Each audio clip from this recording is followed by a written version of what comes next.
Salve, amigas e amigos da filosofia, bem-vindos a mais uma das nossas conversações filosóficas. Hoje eu vou conversar com a Cristina Viana, que está falando de Maceió, da Alagoas, professora da UFAL. E é um prazer muito grande recebê-la aqui para a gente conversar sobre a pesquisa, também sobre outras questões que envolvam aí a filosofia, o ensino, né, no Brasil e também o modo como ela vê a filosofia, né, que é sempre muito bom a gente falar, além dos autores, também, né, sobre a perspectiva de cada pesquisador, de cada professora, né? Então, obrigado por aceitar fazer parte das conversações. E vou começar perguntando sobre a sua forma de ver a filosofia, como que você pensa da relação entre filosofia, a tradição da filosofia e fazer filosofia no Brasil, né? Você que já passou por vários lugares também. Essa é a primeira pergunta que a gente vai conversando. Tá bom, Caio. Bom, primeiro eu queria agradecer enormemente pela oportunidade de poder aparecer, né, no seu canal, né? Eu tenho assistido vários vídeos, várias entrevistas, né? E, assim, eu não sei se você já tem noção da importância do trabalho que você está fazendo, mas, assim, nunca é demais a gente falar, né? É de uma enorme importância o trabalho que você está fazendo para nós, pesquisadores, sobretudo da área de ciências humanas no Brasil, né? O teu canal, ele está dando voz e rosto aos pesquisadores, né? Então, assim, de uma contribuição tremenda. Eu vejo lá no seu canal pessoas que eu já só conhecia o texto, né? E agora a gente vê o rosto, então você está dando visibilidade e está dando a possibilidade da gente falar, porque o trabalho do pesquisador em filosofia ou em algumas áreas de ciências humanas, né? Que eu percebo que suas entrevistas não são somente filosofia, tem muitos diálogos, né?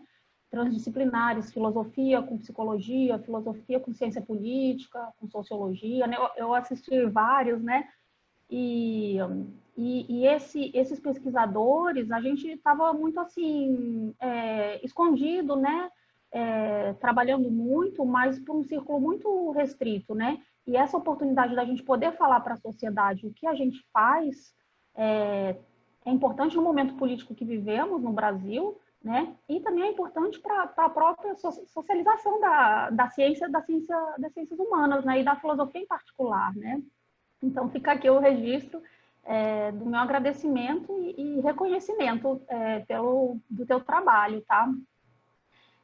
Bom, você colocou a primeira pergunta, né, sobre como que eu vejo, né, a filosofia. Eu sou apaixonada por filosofia, então eu toda a minha formação foi na área de filosofia, né, e graduação, eu fiz licenciatura, né, naquela época eu ainda não sabia que se você faz um curso de filosofia, 90% do seu campo de trabalho aqui no Brasil é para você lecionar, né, e eu era tímida, eu nem pensava em dar aula, né?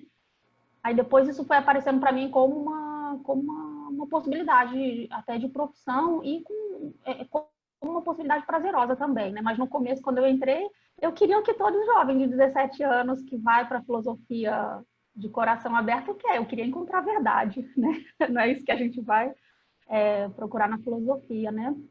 E só que assim passei por aquele momento de uma certa desilusão no começo, né? Que demorou anos para trabalhar e eu acho que é possível a gente colocar, fazer de uma desilusão algo produtivo, né? Que foi aquela certa exigência, opressão para a gente se tornar especialista num filósofo logo cedo, né? E eu percebo isso aqui nos meus alunos na UFAL, quando eles chegam, né? No primeiro período, né, eles estão ainda com esse pensamento, né? Quero descobrir as grandes ideias, quero poder trabalhar as minhas próprias ideias, entender melhor sobre o belo, sobre a arte, sobre a existência, sobre o mal. Eles chegam com as suas questões, né? Mas aí passa o segundo período, o terceiro, né? Que aí no Sudeste, acho que vocês falam semestre, né? Segundo semestre, terceiro semestre. E aí a gente vê que ele começa a ficar angustiado, querendo logo achar um filósofo para se amarrar, para ficar conhecido como o estudante daquele filósofo, né? porque ele percebe que os alunos em períodos mais avançados já têm o seu filósofo de estimação, né? Vamos assim dizer. Então, eu estou estudando Sartre, eu estou estudando Foucault, eu estou estudando, né, Nietzsche, né? Tem aí os ícones, né? Agora a gente, felizmente, está vendo despontar outros pensadores, inclusive latino-americanos e brasileiros. Então, já tem gente estudando outros filósofos fora da tradição mais europeia, né? E tal. Bom, mas essa angústia, ela é um pouco ainda a predominância de uma certa visão da filosofia, né? E aí, quando o aluno vem me perguntar, professor, eu queria um filósofo para estudar, né? O Sartre, ou sei lá quem, né? O Nietzsche, Foucault, aí eu falo assim, depende, né? Como que eu vou te dizer qual filósofo você tem que estudar? Você tem que primeiro olhar para dentro de você, saber qual que é a sua questão filosófica, e aí o filósofo vai aparecer como um convidado, alguém que vai te dar a resposta para uma questão que é tua, né? Então, a questão filosófica, se ela não nascer no seu coração, ela não vai nascer em nenhum outro lugar, né? E aí, sim, você, num segundo momento, vai buscar a história da filosofia, né? Mas a história da filosofia buscada diretamente, ela é algo que traz uma certa violência ao próprio pensamento, né? Quando você impõe de uma certa forma, sem ter muita... para favorecer a erudição, né? Mas a erudição nem sempre vai ser o que vai favorecer a vida, já diria Nietzsche, né? Então, a gente tem que tomar cuidado com essas pedras de conhecimento que a gente ingere, porque elas podem acabar embrulhando o estômago, né?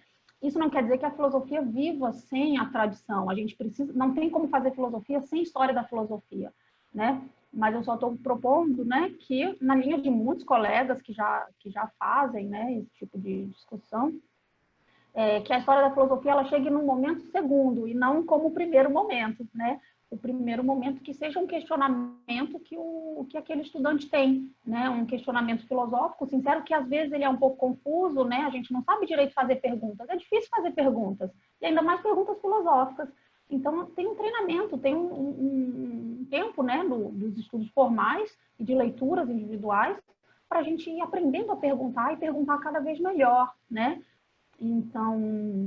Então é assim que eu vejo hoje a formação do estudante de filosofia, seja licenciatura, seja bacharelado, né? Que possa haver aí uma comunhão entre a história da filosofia e o pensar filosófico, né? Que a história da filosofia venha, mas não como uma imposição, como um convite, né? E assim eu tenho tido a feliz oportunidade de poder trabalhar, né? Que é uma felicidade também poder trabalhar dessa forma sem a obrigação de você desenvolver a história da filosofia pela história da filosofia, né? Então, saber que você vai buscar no filósofo uma resposta para uma pergunta que é só tua, né? E que aí depois você vai elaborar e pensar com o filósofo. Não só repetir o pensamento do filósofo, pensar com ele para os problemas que muitas vezes não eram os problemas dele, né? Então, eu mesmo atualmente, nos últimos 5 anos, eu tenho estudado um filósofo francês contemporâneo, que é o Paul Ricoeur, e às vezes eu tento colocar questões minhas e penso, poxa, como que o Paul Ricoeur responderia isso, né? Ele era um francês, ele vem de uma outra realidade, ele já faleceu, tem 15 anos, né?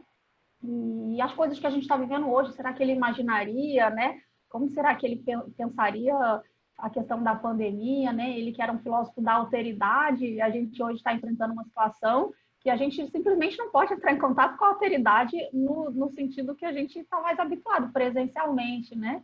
Eu conheci tanta gente que caiu pela internet, assim, desde março, e às vezes eu fico pensando, poxa, a relação com outrem que o Ricoeur pensava se aplica a esse tipo de relação que a gente está sendo obrigado a estabelecer, né, devido à pandemia, né?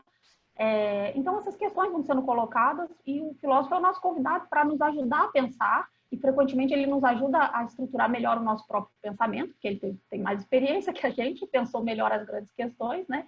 Então, não tem problema nenhum você recorrer a esse filósofo, mas não só pelo filósofo, mas pela questão, que o ponto de partida seja a própria pessoa, né? Muito bom, Cristina. E você, como você falou, desde o início, em geral no Brasil acontece desse modo, né? Mas há também lugares em que é feito diferente. Você vê lá na Unesp de Marília a forma como é feita a filosofia lá. Pois é, eu tive também outra grande felicidade de ter feito a minha graduação e meu mestrado na Unesp de Marília, né? E eu tive um professor, que é o professor Antônio Trajano, ele já faleceu, infelizmente, em 2014, nos deixou, né? Mas eu acredito que em cada um que foi aluno do Trajano, ele conseguiu plantar essa sementinha da importância do trabalho temático em filosofia, sabe?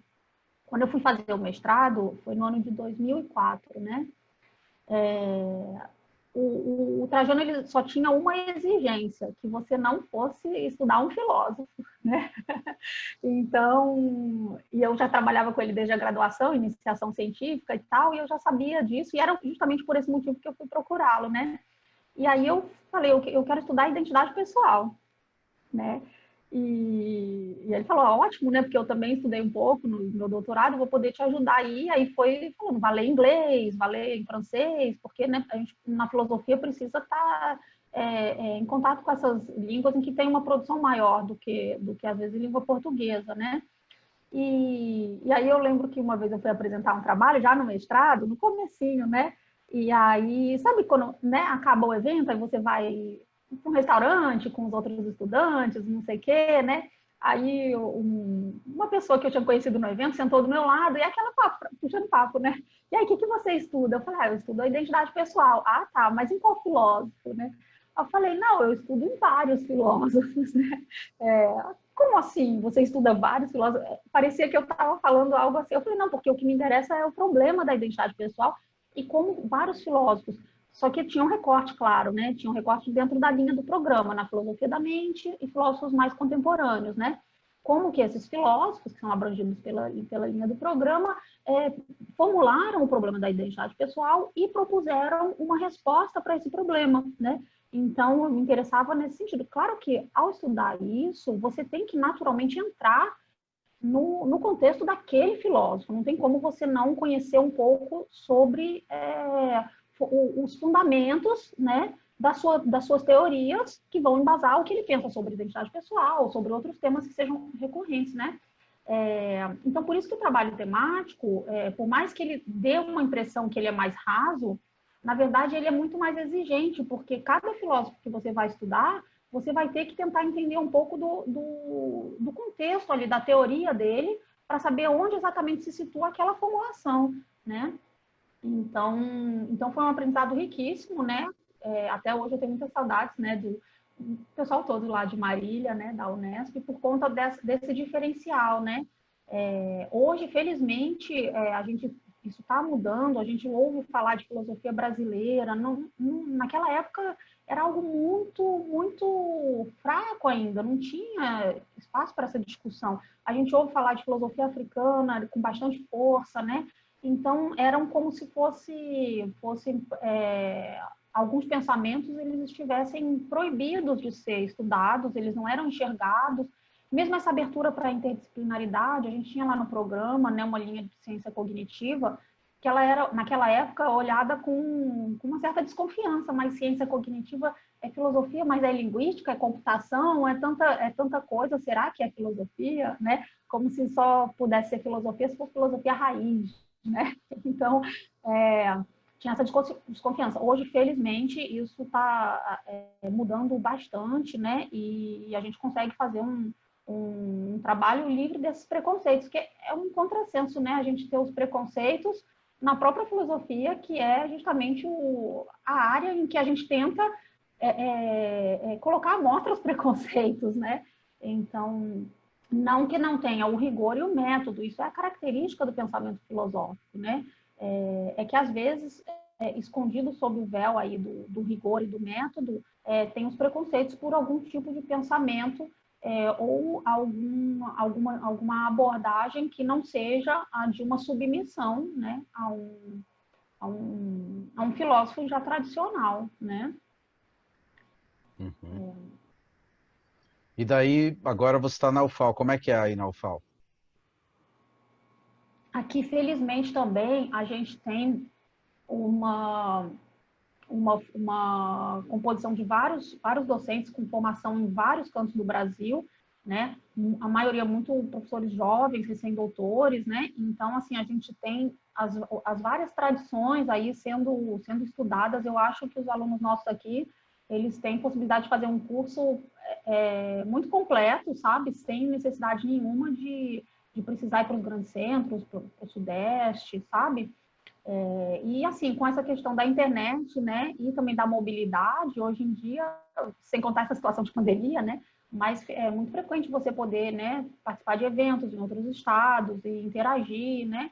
Os alunos aqui são muito engajados, eles sediaram o Enefil, que é aquele tradicional encontro de estudantes de filosofia, tem uns 2 anos, 2018, teve o Enefil foi aqui, né, e a gente agora está com mestrado também, então, 2019 foi criado.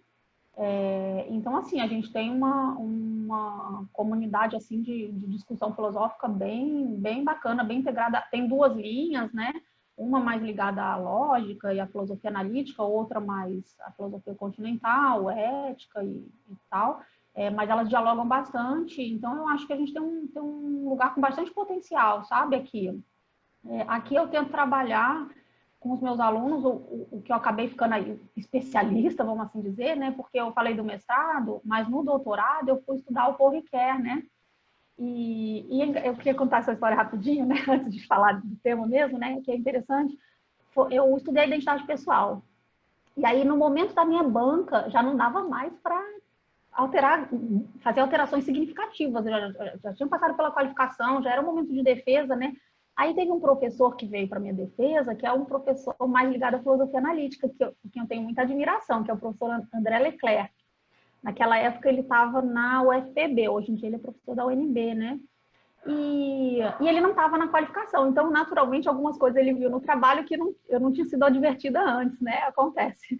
E aí ele falou, gostou muito da abordagem temática, elogiou também, ele falou, poxa, Cristina, eu senti falta de um filósofo aqui no seu trabalho, que você falou de identidade pessoal, e você não falou do Paul Ricoeur, que ele tem uma proposta bem interessante, que é da identidade narrativa, né?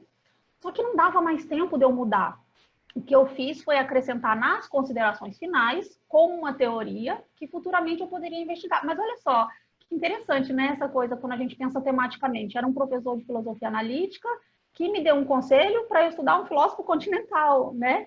E que 4 anos depois eu fui fazer o doutorado sobre Paul Ricoeur, porque aquela pergunta dele martelou durante 4 anos na minha cabeça, né?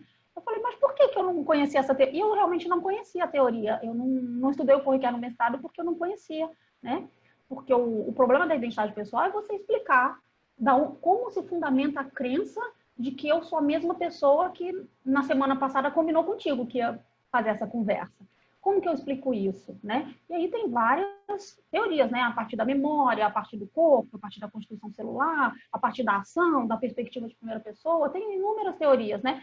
A do Ricoeur é bastante singular e bastante interessante, porque ele não vai pressupor nenhuma persistência de uma alma, né? De uma entidade metafísica, de nenhum tipo, né? Mas ele vai dizer o que permanece é uma certa narrativa, né? E um compromisso hermenêutico que você tem com você mesmo no passado, né?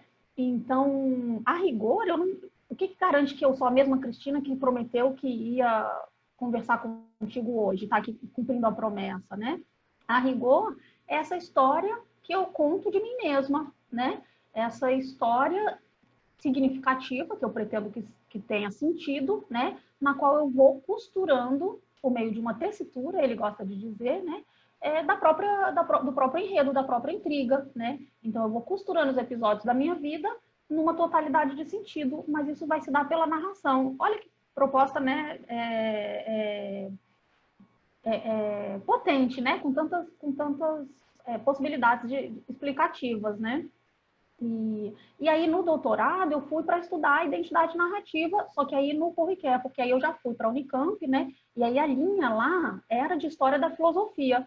E aí era o momento, né, de eu estreitar mais, porque doutorado a gente sabe que você acaba tendo que fechar mais o foco, né? Mas eu já tinha esse questionamento, né? Então, tentar entender mais uma resposta para o problema da identidade pessoal, né?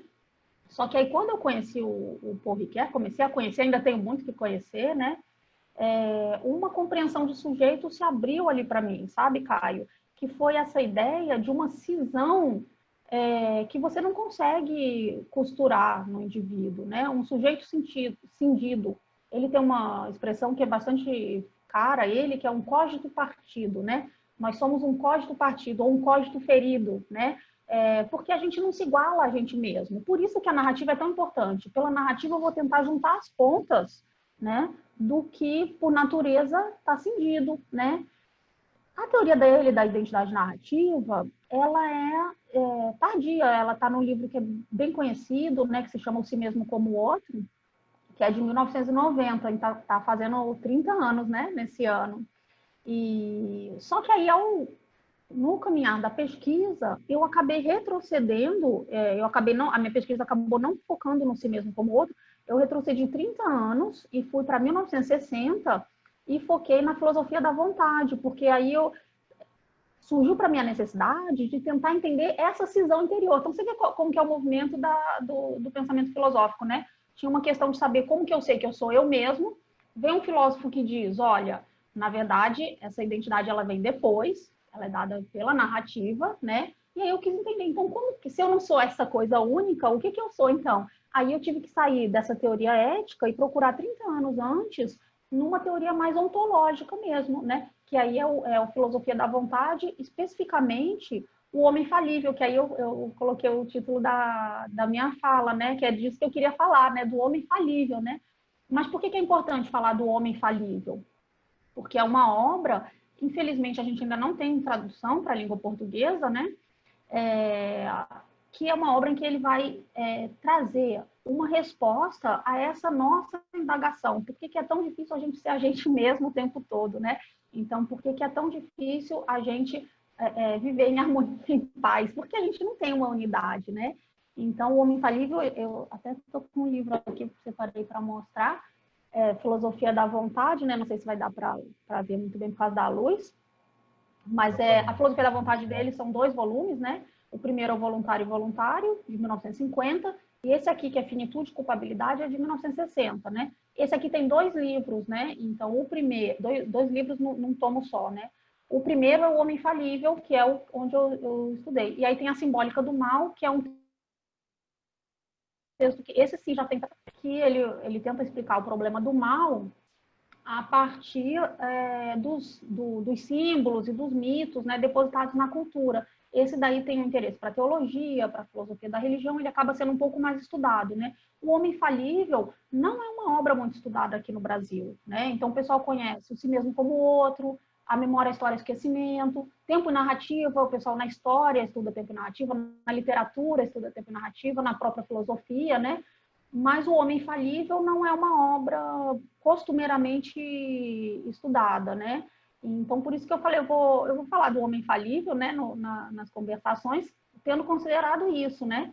Que se trata de uma resposta a um problema relacionado à nossa própria subjetividade, né? Que é essa cisão interior que nunca se fecha, né? Então, se trata de uma abordagem ontológica mesmo do humano, né? Uhum. E aí que aparece essa figura do código do partido, ferido? Então, veja, a terminologia mesmo, cógito partido, ela vai aparecer em 1950, né? E depois cógito ferido, ele fala um pouco aqui do partido, mas não muito fortemente, mas eu vou explicar daqui a pouco como que ele é partido também aqui, né? Depois cógito ferido, mas em 1965, na obra sobre o Freud, né? Tem uma sutil diferença entre código partido e código ferido. O código partido, ele diz respeito a essa fratura ontológica. Eu não sou eu mesmo o tempo todo, eu sou desigual a mim mesmo, né? Que é um sentimento que traz uma certa angústia, uma certa desolação, né? O código ferido é uma ferida na nossa pretensão de conhecimento, então ele é uma fratura mais epistemológica, vamos dizer assim, né? Uma coisa é eu saber que eu não sou o mesmo, outra coisa é eu não poder me conhecer por inteiro, né? Só que essas duas expressões, um si mesmo como outra, elas acabam sendo pensadas conjuntamente, né? No homem falível, onde que aparece essa cisão? ela aparece assim, em dois polos que nos constituem, né?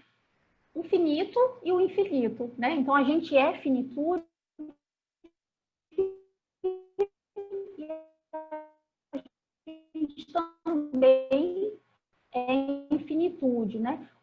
A simbólica do mal, ela é o segundo, né, tomo desse mesmo volume, né? Sim, o Homem Infalível é uma obra que está junto com a simbólica do mal. Não é por acaso, né? A simbólica do mal, ele vai estudar a realidade do mal. Então, como é muito difícil entender o mal, vamos ver os símbolos depositados na cultura. O Riquet tem muito essa coisa do conhecimento indireto, né? Pela narrativa, pela simbólica, pela metáfora, né? Tem uma obra de 75, que é a Metáfora Viva. Então, essa mediação, ele é o filósofo da mediação, né? Vamos assim dizer. E aí, na simbólica do mal, que está em segundo aqui, né, nesse finitude de culpabilidade, ele vai tentar estudar a realidade do mal. No Homem Falível é a possibilidade do mal. Então ele se pergunta por que o mal é possível? Por que o homem tem a possibilidade de fazer o mal? E aí a resposta dele é o título da obra. O homem pode fazer o mal porque ele é falível, né? E por que ele é falível? Por que a gente pode falhar? Por que a gente não pode chegar à perfeição? Aí ele vai dizer, porque a nossa constituição ontológica é mista. E ontológica, nós temos uma desproporção ontológica, né? Porque a gente é composto de finitude e, ao mesmo tempo, de infinitude. E o que a gente é, no final das contas? Uma tentativa perene de fazer a mediação, só que essa mediação sempre vai ser imperfeita, né? Eu nunca vou me igualar a mim mesmo, porque finitude e infinitude são opostos, né?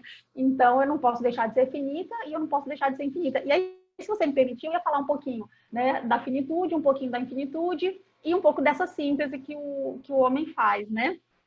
Mas você pode me interromper se for o caso, né? Bom, a finitude, né? Por que a finitude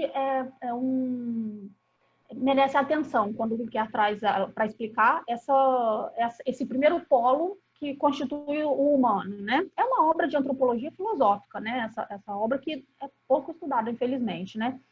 A finitude tem pelo menos 3 traços que a gente tem que destacar, que faz a diferença da abordagem, por exemplo, de outros filósofos, como um Heidegger, né, que vem falar de finitude num outro sentido, mesmo um Derrida, né, ele vai falar de uma finitude um pouco mais flexível. Vamos ver o que isso significa, né? Finitude relativa, tem alguns comentadores vão dizer, né?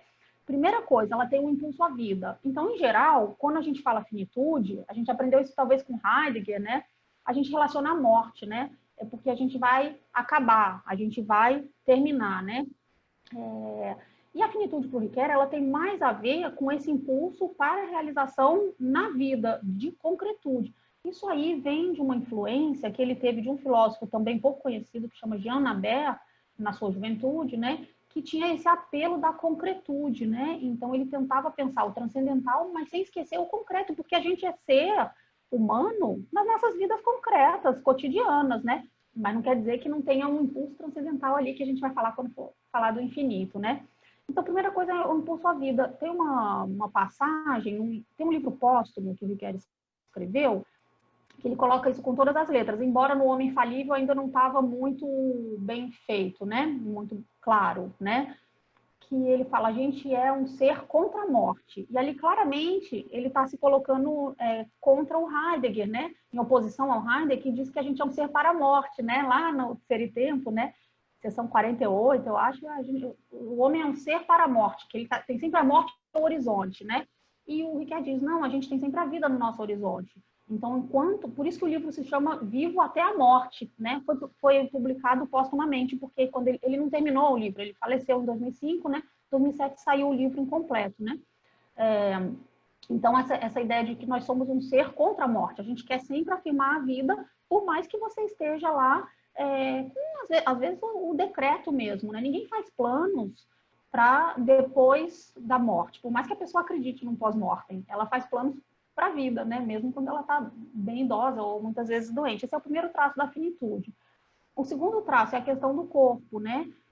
Que geralmente, né, a palavra finitude, o conceito finitude, ele traz essa ideia do corpóreo, né?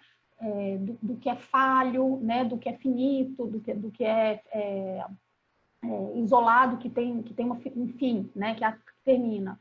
E o corpo, para o Riquet, ele não vai ter essa conotação de uma carne que te amarra, né? Mais uma carne que te liberta, né? Então, ele gosta de dizer que o corpo é uma abertura finita.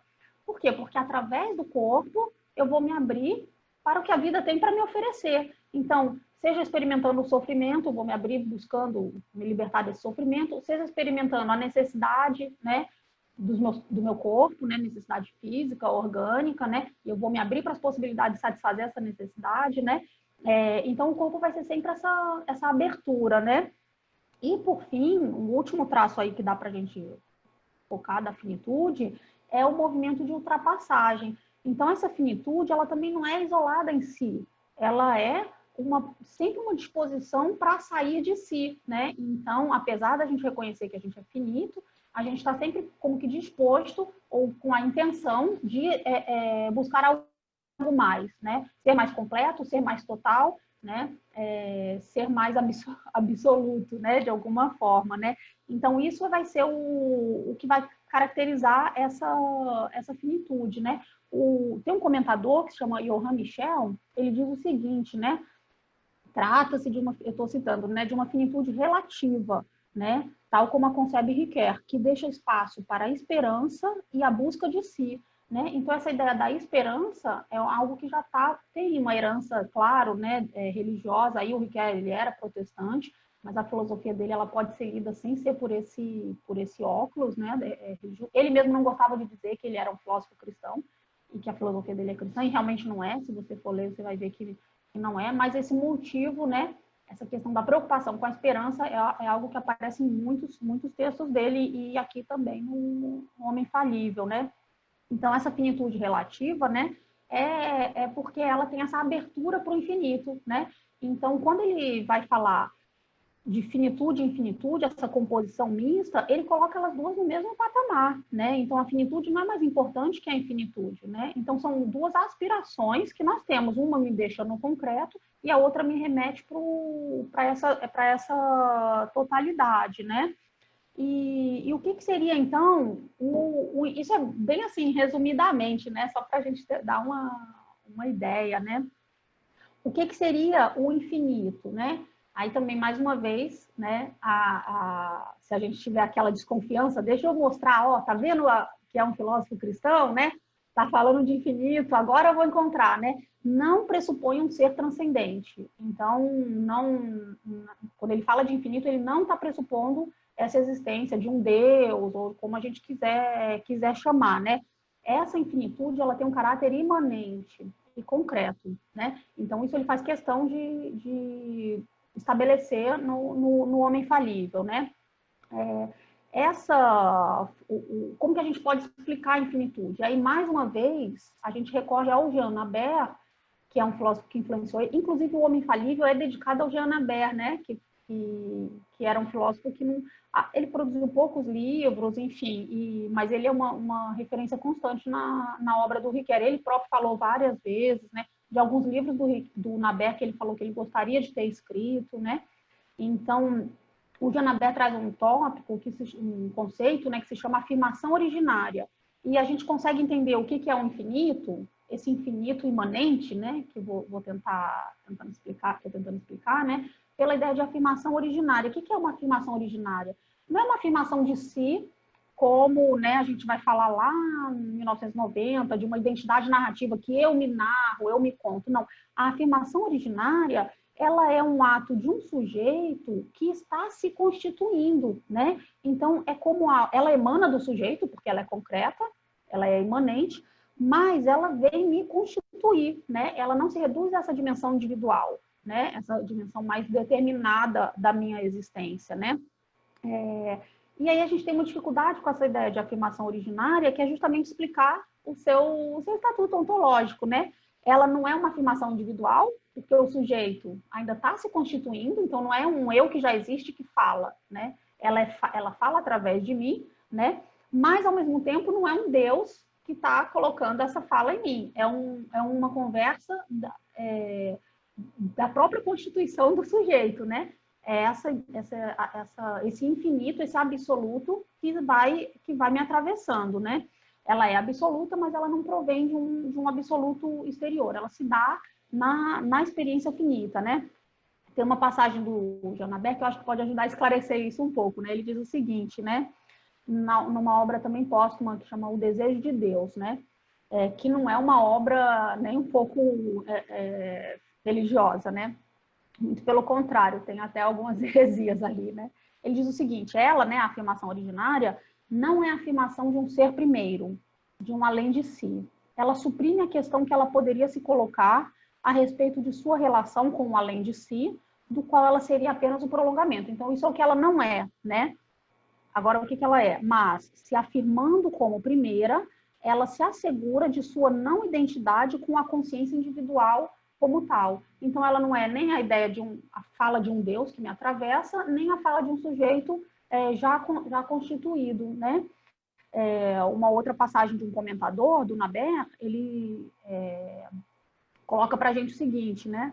Para tentar ajudar a explicar o que seria isso, né? Curioso absoluto, né? Curioso, né? Que jamais é apreendido de outro modo que não no interior de uma relação do eu a si. É a ideia de você, tentando colocar isso de forma mais concreta, né? Pegar uma aspiração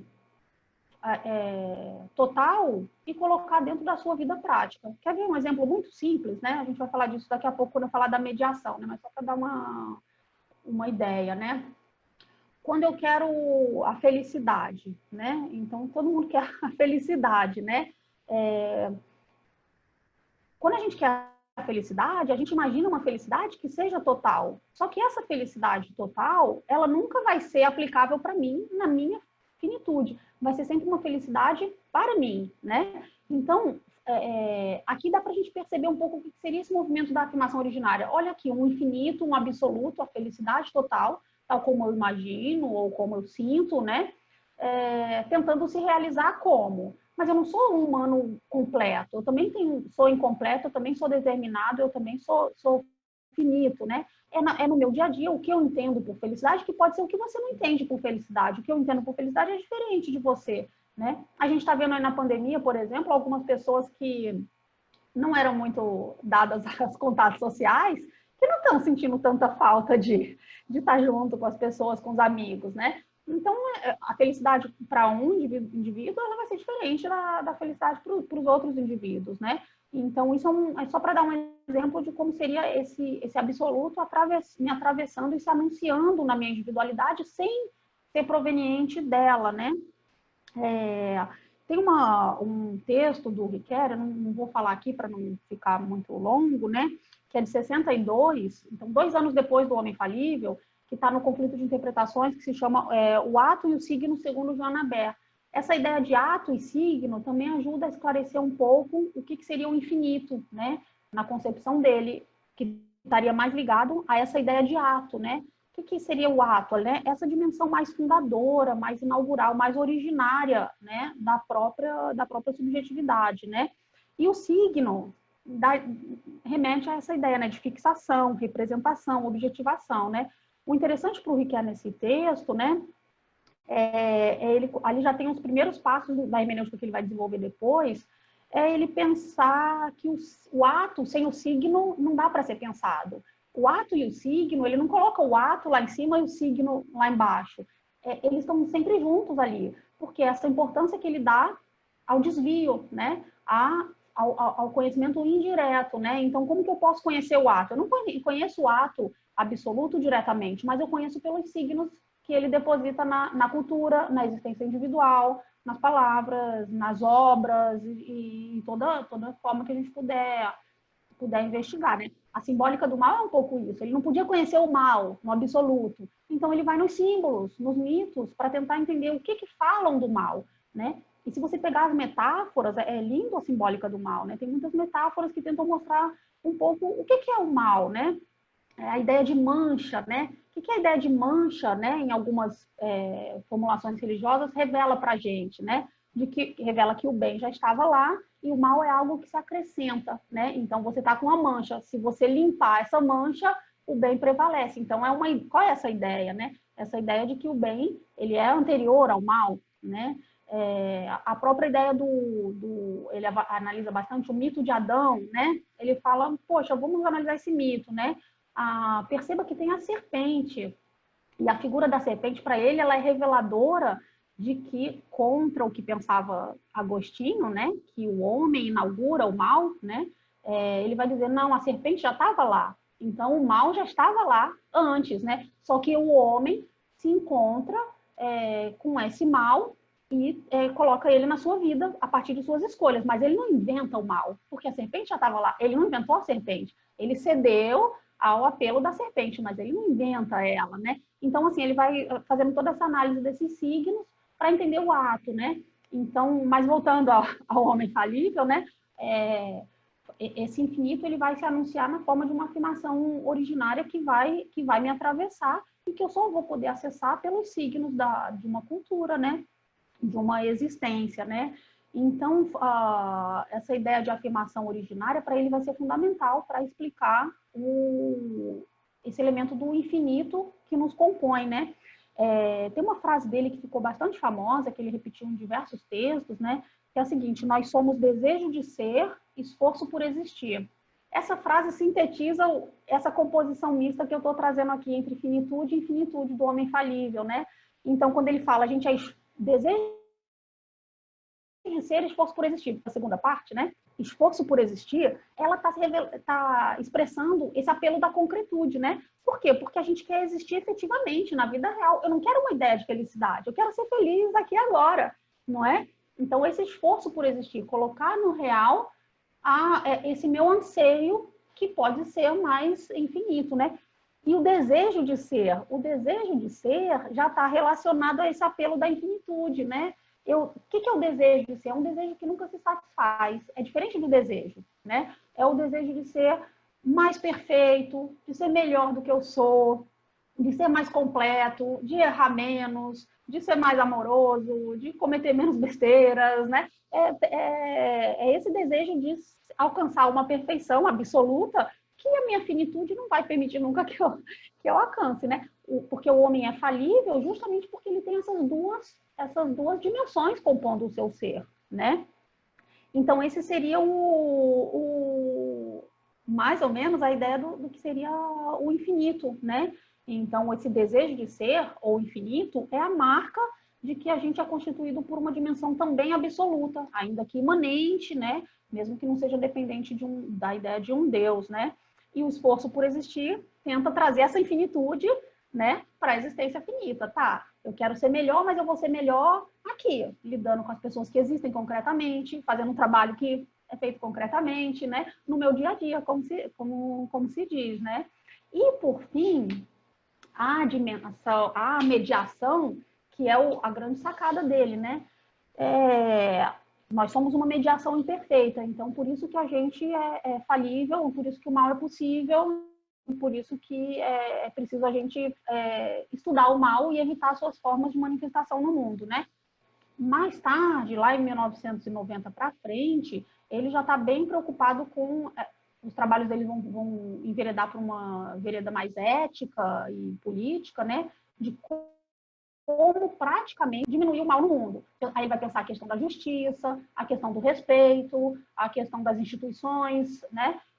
Então, ele já vai uma pegada mais prática. Aqui, nesse livro, que é esse fundamento mais ontológico, ele está pensando ainda nessa teorização, né, da possibilidade do mal, né? E o mal, o mal vai ser sempre possível por causa dessa dupla constituição que nós temos, né? A mediação, ela vai se dar em 3 esferas da nossa Constituição, né? A nossa esfera transcendental, a esfera prática e a esfera afetiva. Então, ele fala de tudo isso em 200 páginas, Caio. Para mim, assim, é um livro belíssimo, sabe? Que eu indico a leitura, assim, para quem se interessa por ontologia e por essas questões da subjetividade cindida, né? A cisão que você me perguntou, né? Cógito partido. Ele não vai falar aqui com todas as letras e abundantemente sobre o cógito partido, embora apareça um pouquinho ou outra, né? Uma vez ou outra, né? Mas quando ele fala, vou pegar aqui o primeiro, né? Do ponto de vista transcendental. Transcendental aqui tem a ver com conhecimento, dimensão epistemológica, né? a gente tem duas maneiras de olhar para um objeto. E aqui ele mostra ainda os resquícios da influência do Husserl, né, que foi uma influência de juventude do pensamento dele, né, sobretudo de 1950, né.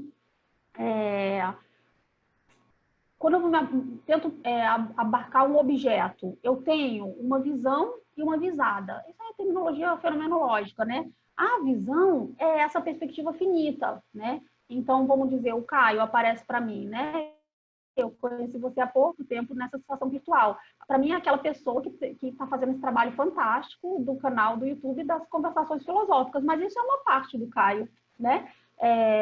E isso é como você aparece para mim. A visão avisada seria o Caio naquela sua completude, né? A pessoa que você é, a pessoa com a sua família, no seu trabalho, com seus familiares, e etc. Né?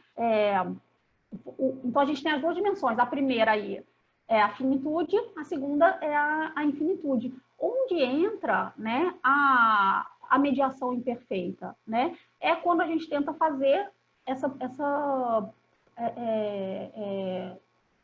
fusão, mas nunca é uma fusão, é uma mediação mesmo, que ela permanece ali, podendo sempre ser refeita, né? A partir da imaginação, né?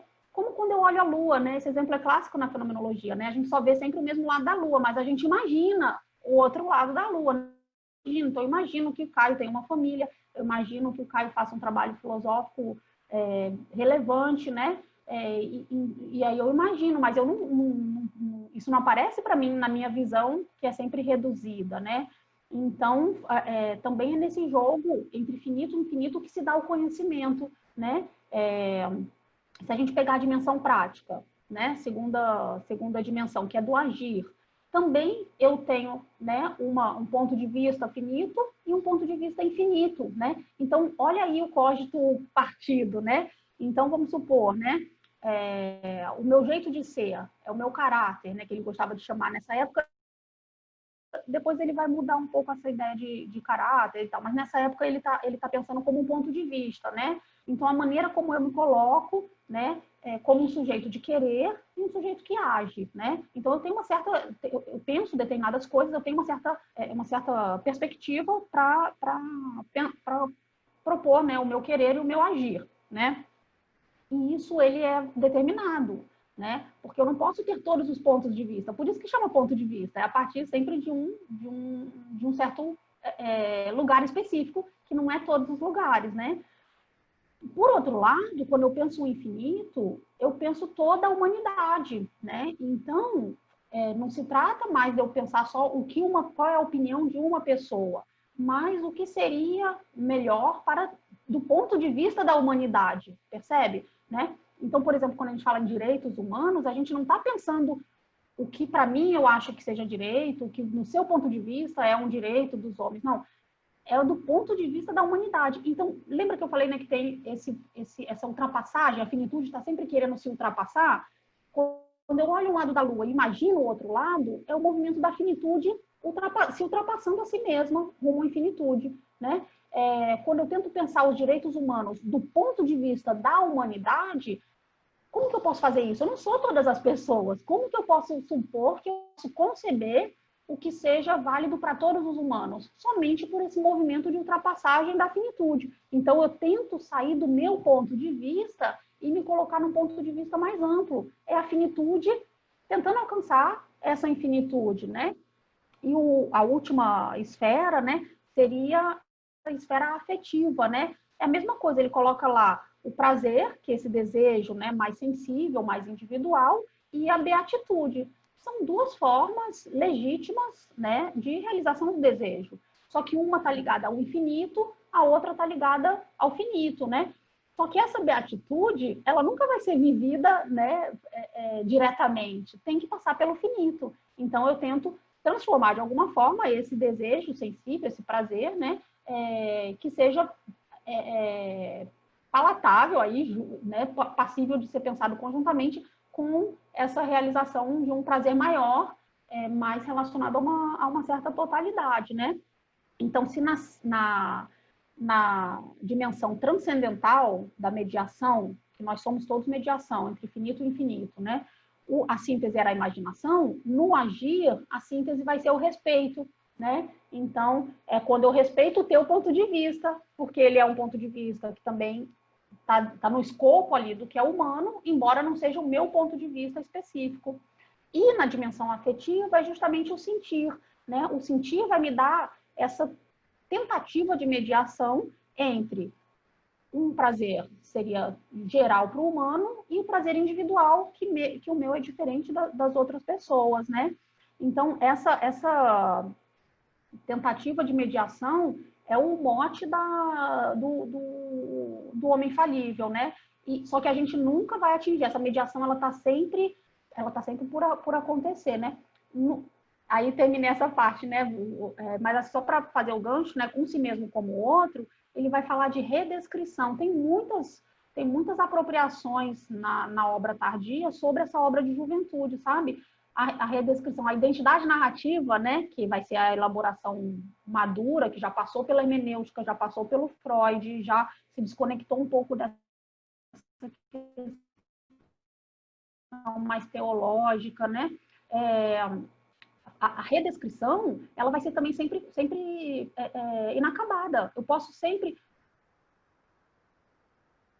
agregar novos episódios da minha história de vida, a minha identidade pessoal, ela vai estar sempre mudando, porque essa cisão nunca, né? Então, esse mote da cisão, ele está no homem falível, né? E ele vai aparecer de novo nas obras mais maduras, né?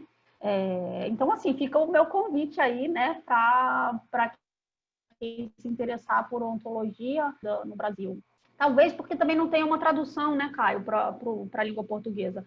A gente sabe que nossos alunos têm essa dificuldade básica de formação, né, de já chegar lendo uma língua estrangeira, né? Às vezes, quando chega também, a preferência é o inglês, né? Não é, o francês não é a língua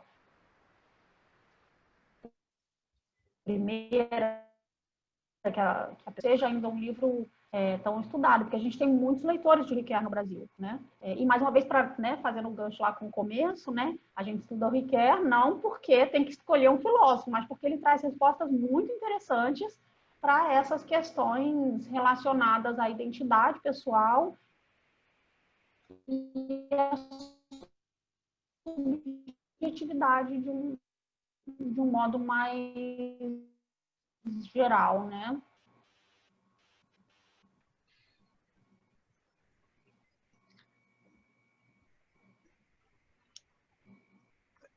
Muito bom. Cristina, uma coisa que eu fiquei aqui, desde a primeira fala sua, pensando, né?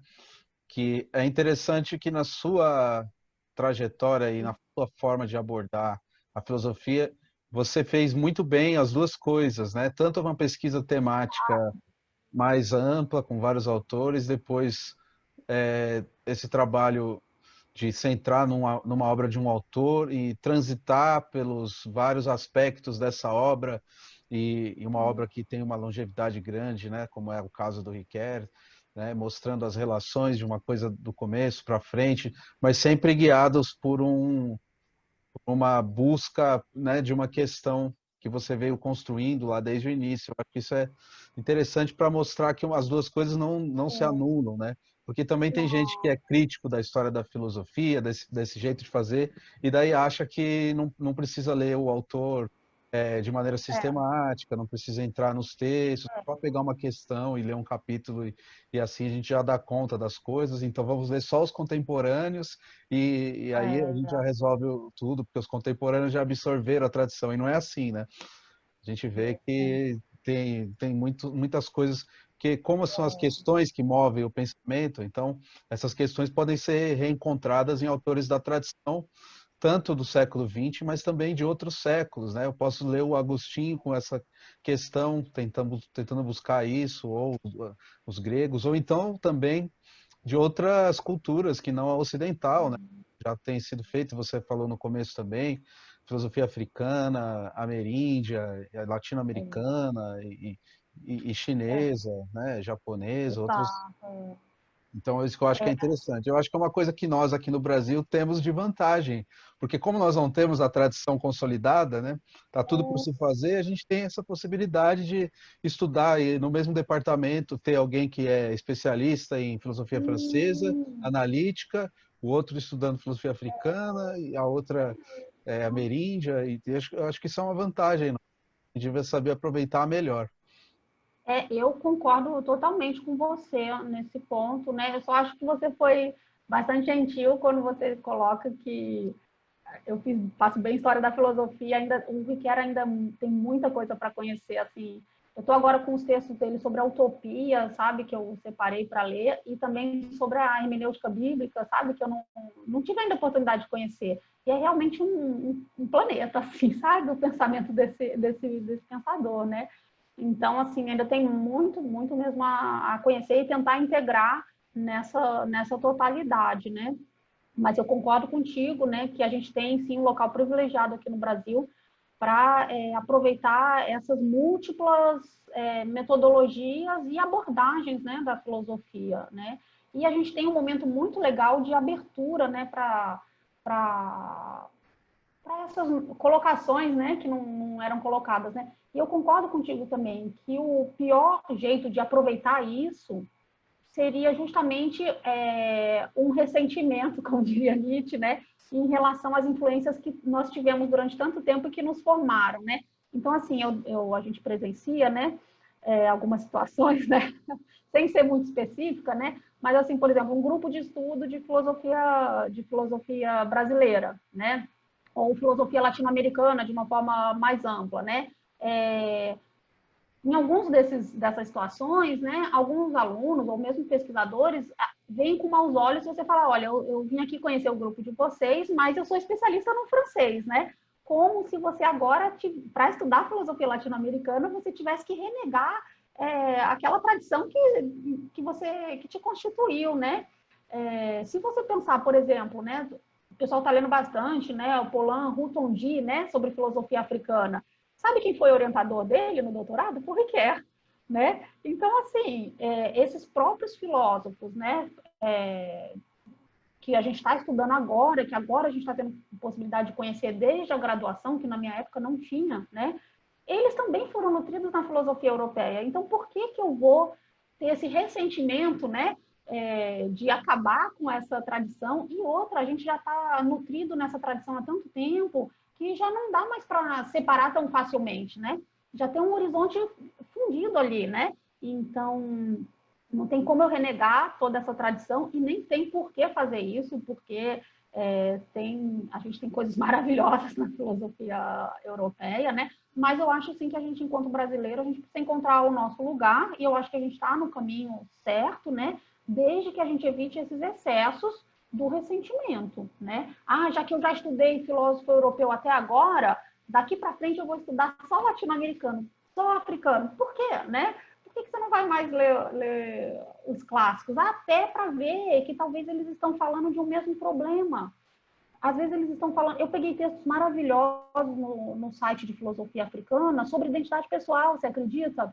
Né? Então, assim, a concepção iorubá da alma é lindo, é lindo. Eles estão falando de identidade pessoal tal qual os filósofos norte-americanos e europeus que eu estudei no mestrado, só que numa outra abordagem, tem uma ligação um pouco, um espaço maior para essa dimensão mística do humano, tem isso que é bastante interessante também, mas não tem por que eu desprezar os estudos que eu fiz anteriormente de uma filosofia mais acadêmica, mais tradicional consolidada, né? Mas que bom que eu possa ter essa abertura e que bom que esses textos estejam disponíveis para a gente, né?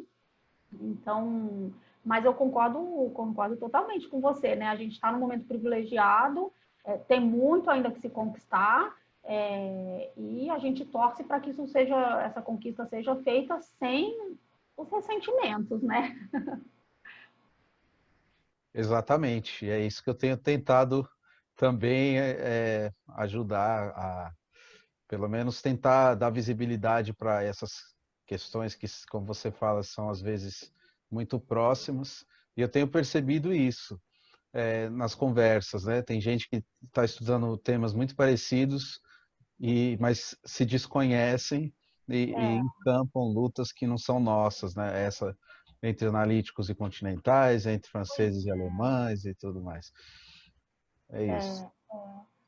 é, é. Eu gostei muito da conversa, achei excelente sua exposição, sua trajetória é riquíssima.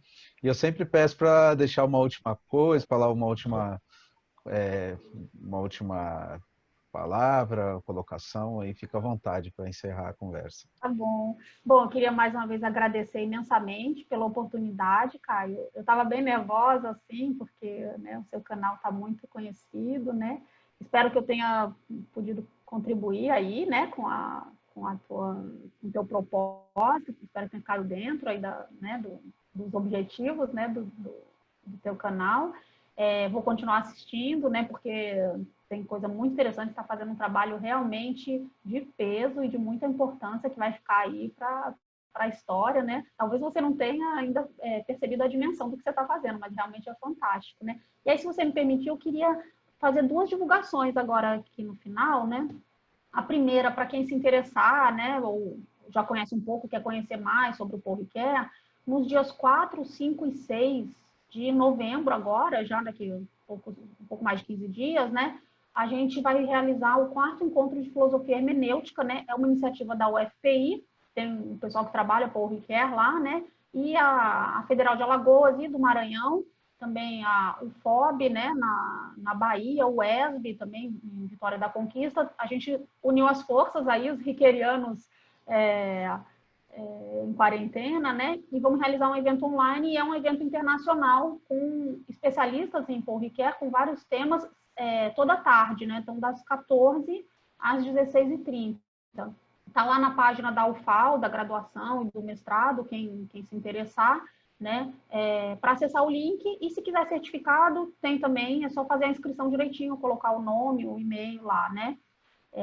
Então, quem tiver mais interesse, são palestras excelentes, não só sobre esse período que a gente viu aqui, mas também sobre o período mais maduro, mais conhecido do Ricoeur, né. E um segundo informe, né, também nesse movimento, né, de não deixar a filosofia desaparecer, porque a filosofia vive do diálogo, a gente não está se encontrando para dialogar, né? A gente se reuniu com o pessoal do grupo de pesquisa Subjetividade no Pensamento Contemporâneo, do qual eu faço parte, e nós fizemos um projeto de extensão virtual que chama Gaia Nefelibata, né? Então, essa ideia da filosofia, né, da Terra nas nuvens, né? Então, só digita lá Gaia Nefelibata YouTube, né? Que aí vocês já vão achar o canal. Tem vários vídeos, né? De temas contemporâneos, polêmicos, né? Políticos, né? E também de temas mais tradicionais da filosofia, né? Então, tem os vídeos, tem podcast, né? E vai ter até um videozinho do Ricoeur lá também, no mês que vem, né? E de outros filósofos contemporâneos, Bergson, Deleuze, né? Então, quem se interessar também fica à vontade, está tudo lá disponível, gratuito, né, nas nuvens. Muito bom. Eu vou até deixar também na descrição aqui do vídeo os links para facilitar o pessoal. Ah, bom. Obrigado, então, Cristina. Tá bom, muito obrigado, viu, Caio? Até mais. Quem assistiu também, agradeço. Não esqueçam de comentar o vídeo para a gente saber também o que vocês estão achando, né? Para continuar a conversa. E fiquem ligados nas próximas conversações filosóficas.